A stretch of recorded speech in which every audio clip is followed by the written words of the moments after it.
good morning. You're watching NewsX and I'm Shivani Singh. A Norwegian newspaper on Wednesday published a racist cartoon depicting Prime Minister Narendra Modi as a snake charmer, triggering accusations reinforcing Western stereotypes. Amid a row over a journalist questioning the Prime Minister for allegedly avoiding queries India during his state visit to the European country. Now, the illustration on Aftenposten showed him holding what appeared to be a fuel station pipe shaped like a snake alongside an opinion piece article reportedly titled "A Clever and Slightly Annoying Man." Now, the controversy intensified amid a row over Prime Minister Narendra Modi's press briefing in Norway, where Norwegian journalist Helle Lind publicly questioned why he did not take media questions during a joint appearance with Norwegian Prime Minister. Now, Prime Minister Narendra Modi did not respond to the query, but the exchange later drew a sharp rebuttal from India's Ministry of External Affairs, represented by diplomat Sibi George. In fact, this blatantly racist and xenophobic post calls for some big questions that need to be raised. Question number 1. Can the world's freest media call a head of state a snake charmer? Question number 2. Should Aftenposten issue an immediate apology for this racist cartoon? Question number 3. Should Norway come out and apologize over their media's racist insult? Question number 4. Will Reporters Beyond Borders explain why Norway ranks first in their Press Freedom Index? And finally, question number 5. What if India makes similar demeaning cartoons about the Norwegian king or Prime Minister? Let me in fact go across to Joyata Basu, who's the editor of the Sunday Guardian. Joyata, obviously this is a racist cartoon that is coming to the fore, again by a Norwegian newspaper. When will these Westerners come out of this colonial mindset depicting Prime Minister Narendra Modi in this very racist cartoon?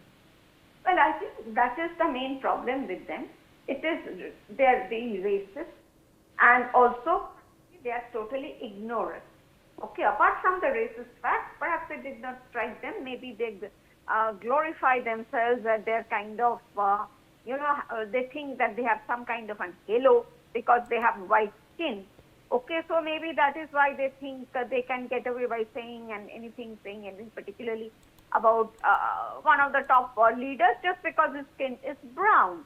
All right, and it is shown as dark brown, which, by the way, Mr. Modi's complexion is not. But okay, fine, you have shown him as dark brown, no problem whatsoever. So, but the thing is that you see, it is also, you are also mocking a man with whom your country's leadership is literally running and dying to have business with. Okay? And that is something, it's as simple as that. I mean, they don't understand that the Western sun has set. In fact, not even setting, it has set. They are still there, basically running on fumes. And you see, I mean, whatever they have had, it's the past now. We are the rising powers, and we are the ones who will be dominating the world sooner or later. So, for the Norwegians to, this is their shot at tiny little shot at superiority. But it also shows that they are primarily stupid. Stupid and ignorant. They don't know anything about India. I mean, if you are going to take that cartoon literally, who amongst us has seen a snake charmer in the last 10 years, 20 years?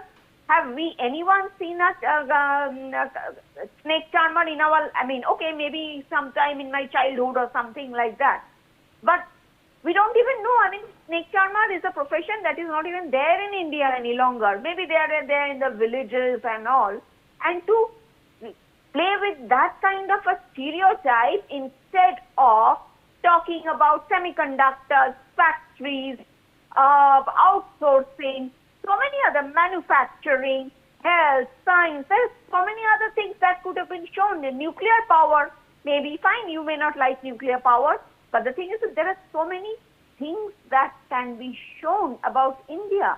Snake charmer, the minute you start showing a snake charmer, it shows your mindset and it shows your ignorance, and obviously automatically it shows your stupidity, and that is what the Norwegian press, I would say, is guilty of. If they are number one in the world in press freedom, well, frankly, whoever has given them that rank is also stupid and illogical and does not know anything. Because you see, Norway is a country of how much people, 5.5 million people, around 50, 60 lakhs. I mean, that will be 5 Delhi neighborhoods. All right, so basically, what kind of reporting happens in with a municipal level journalism, and that becomes the world's number one press freedom country. It is like some neighborhood getting together and just awarding their own kids, saying, "Oh my God, you have done such a good job. You did a park cleaning today." It is that kind of nonsense. This is sheer idiocy. I mean, I would say this Reporters Without Borders also, they're clueless about what they have done. I mean, you as a journalist, do you see yourself to be at the level of someone from Libya? Do you believe that the Sudanese journalists are superior to you? Pakistani journalists are superior to you? I mean, it is that kind of asinine nonsense. Absolutely. In fact, I'll request you to please stay on with us. I'll come back to you with some